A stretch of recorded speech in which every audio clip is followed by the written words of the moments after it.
common question that I get asked when my hair is a mess like this, and maybe I'm like talking to my friends and I'm Snapchatting them, or I'm FaceTiming them, or I just sent them a picture that I'm here with my dog and my hair is a mess. They go, oh my gosh, like your hair's like looks like it's getting so long, and it's just because it's like the curls are all like not out, but like they're a mess and like a afro-y because it's bedhead. That's why it looks so long and going crazy. It's not all nice and well kept, and that's why I have to wet it to and hop in the shower. And people ask me like, oh, are you growing your hair out? And it's not like it's a bad question at all. It's just asking about cutting hair.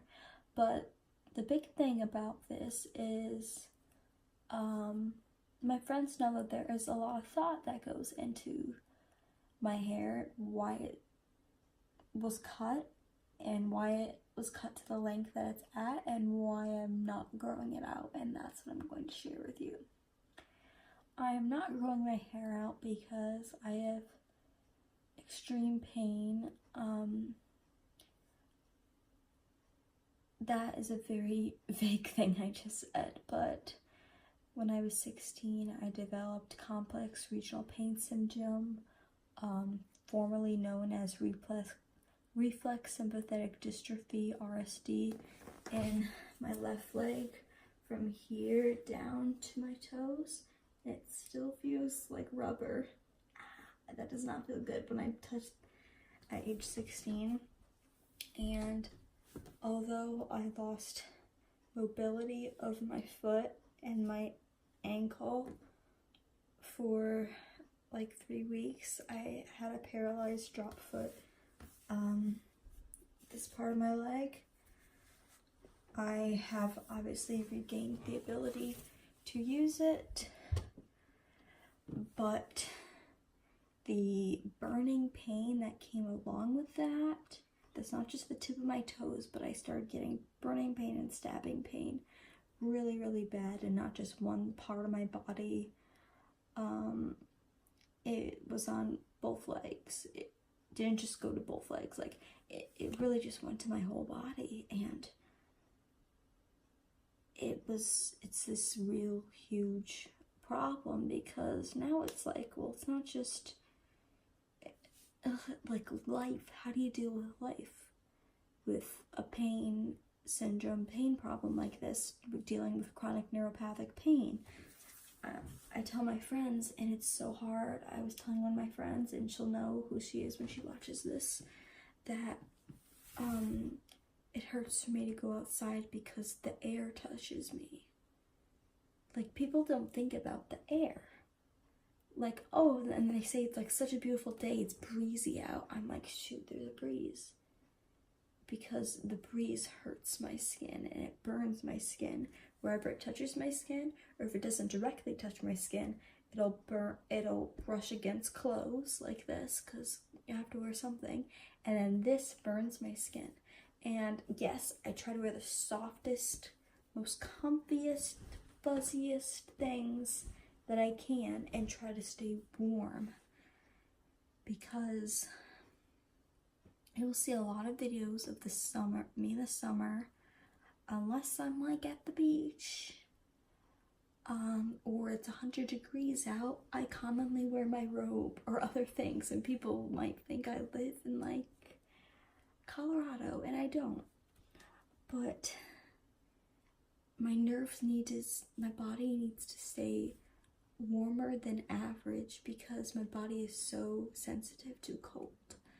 And my hair hurts to touch my skin, and it hurts to touch my scalp, but I can't stop it from growing, or I can't make that part stop, so all I can do is cut it shorter so it doesn't brush against my neck and it doesn't come down here, and I don't have to do as much with it.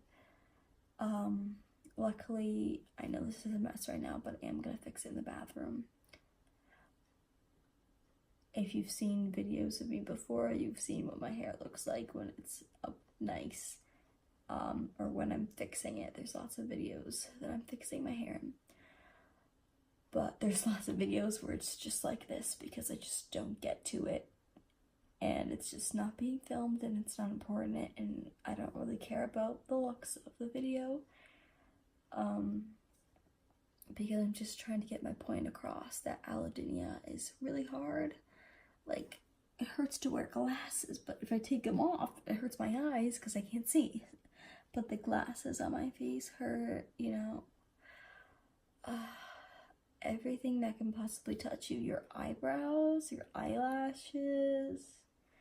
Some of the things that are the lightest touch hurt the absolute most. I'm not gonna do it to myself because it's really bad. But if you gently brush me up and down, just like anywhere on me, like my arm, let's say, pretending I'm just going like this, like, oh, like you're petting and stroking a dog, is so bad. Like, the lighter you touch me, the worse it is. If you go like this, like, it doesn't, I have a weird, I don't know what normal is like anymore. Like, this feels better. You just slap it. But it's not, it's my version of normal. And I get all this tingling, and neuropathic pain is honestly the worst. But it's my version normal because I only knew what it was like to not have neuropathic pain when I had like 5 or so days after ketamine that I did the second time, and I don't remember which time, and I could walk in the grass. And that's a huge deal because I can't walk in the grass. Like, I can, if there's an emergency, I will walk in the grass. But it hurts so bad, the grass on my feet, that it's like, oh no, no, no. I will always wear shoes. The water in the shower, I didn't know what water felt like. And like washing water in the sink, like I kept washing my hands after ketamine. It's the craziest thing. I kept washing my hands so much because it feels so different. And I don't remember what it felt like now. Like, to not just feel pain and burning, to just feel water. And like for the shower, like, yes, you feel like heat and cold from it. I obviously have mine warm, but to not just feel burning and stabbing on you, like you feel like wetness. Like, I don't know what that's like. I remember being so confused. And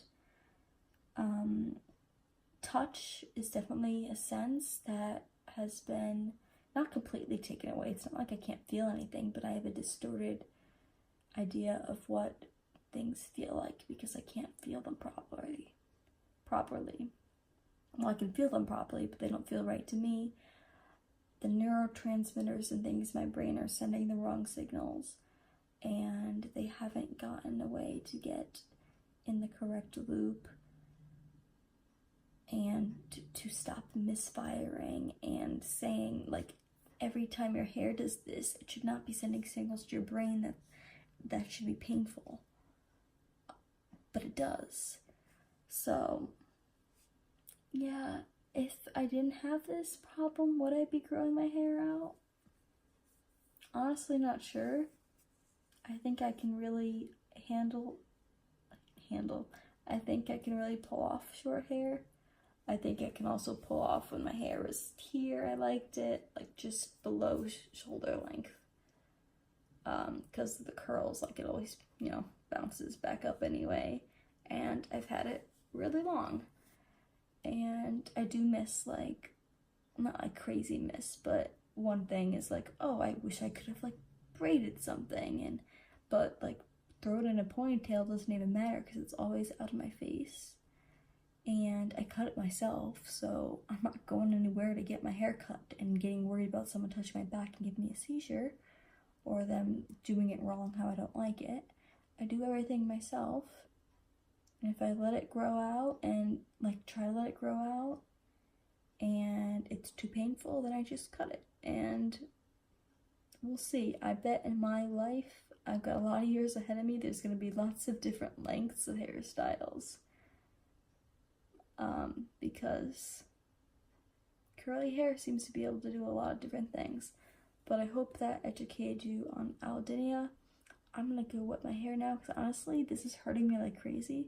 And I want to get it more out of my face because it's pulling forward because I haven't done anything with it today. I've been really lazy.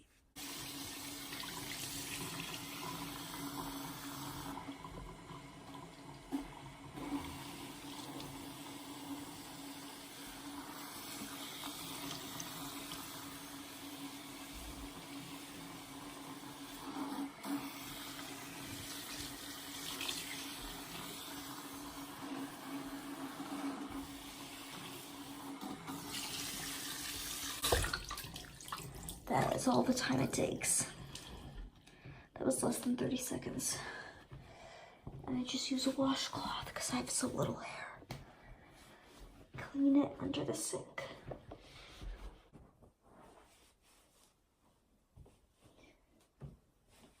Washcloth, I don't dry it too much because that's not good for curls. It's just gonna become a mess again because I am gonna be going to bed. But I just want to brush it back, comb it back a little bit. This is when I would put in my special leave-in conditioner and then it would be all nice and curly. But I'm actually going to pull it back like this and then let the curls sprout out because I'm trying to get this part. See, this is not hanging here and bothering the rest of me like this. It hurts my ears and stuff, but I can't do anything about that. Like, there's always going to be something touching you. We are working on it.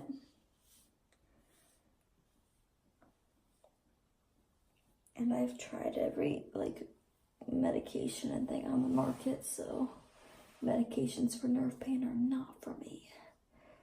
Not at all. Trust me, I've tried many and I've given them many shots. We're trying to figure out a solution. Of course, it is not easy. I'm gonna put a little, oh, where is it? Does this not want to work? Why isn't this working? The aloe vera pump.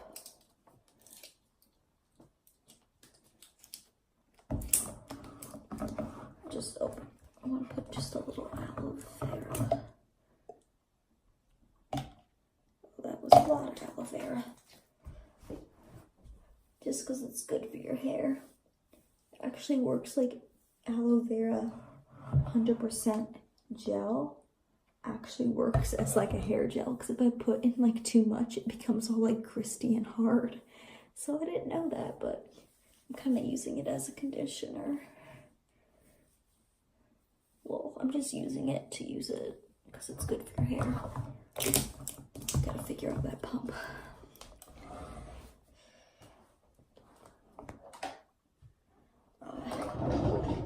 Might as well just finish off my nighttime routine right now. I got more of this stuff because I ran out. I live for this stuff. My back is killing me from like sitting in some weird position. Like stuff like this doesn't feel good on me. Like everything just hurts. My body is completely too sensitive to stimuli than it should be. That hair touching my forehead should not hurt, but it does. And it's a very hard thing to, especially when it's your whole body. And it's been for so long. And, you know, I've had nerve pain before. It was my whole body. It's really hard to get a handle on, but